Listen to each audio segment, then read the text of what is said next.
Seneca once said, "Let all your efforts be directed to something. Let it keep that end in view." It's not an activity that disturbs people, but false conceptions of things that drive them mad. Imagine you're embarking on a journey that's important and filled with opportunities and challenges.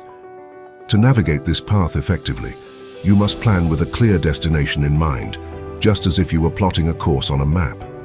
This principle can transform how you approach your goals, be they personal or professional. In his 48 Laws of Power, Robert Greene talks about the power of planning to the end. He means that when you envision the outcome of your journey, you prepare yourself for all the twists and turns along the way. You become proactive rather than reactive.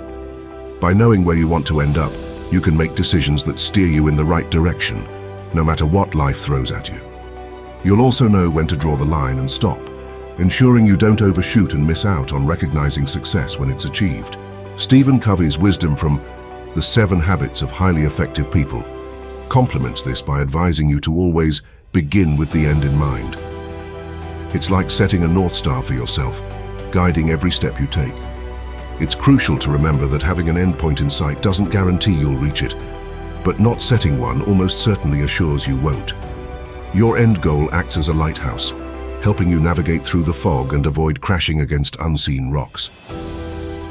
The Stoic philosophy brings an interesting angle to this discussion with the concept of oiesis, our judgments about our experiences. Stoics argue that it's not what happens to us that disturbs us, but how we interpret what happens. If your actions are not directed toward a meaningful end, you might find yourself lost in the sea of everyday noise, unable to distinguish what's truly important.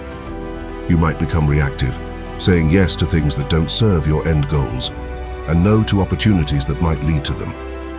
How can you maintain a steady course when you haven't defined your direction? It's like trying to shoot an arrow without aiming. You won't know when to release the bowstring because you don't have a target. Without a clear end in mind, how will you measure your progress? How will you know which opportunities to seize and which distractions to avoid? But here's the good news. By defining what you want to achieve, you arm yourself against chaos and aimlessness. You create a filter for your decisions, a framework for your actions, and a yardstick for your progress. And when things get tough, as they inevitably will, you have a vision to return to, a purpose that keeps you motivated, and a strategy that guides you back on track. To use these principles in your life, start by envisioning where you want to be. Write it down, make it real. Then break down that ultimate goal into smaller milestones. Plan backwards from your end goal to where you are now, and you'll see the steps you need to take. This is your roadmap. Follow it, adjust it when necessary, but always keep your eyes on that end point. It will guide your daily actions, help you say no to distractions, and lead you to success as you define it. Remember, your journey is unique, and your end goal is yours to choose. Set it wisely, plan your route, and start walking with confidence. You have the power to design your future one step at a time.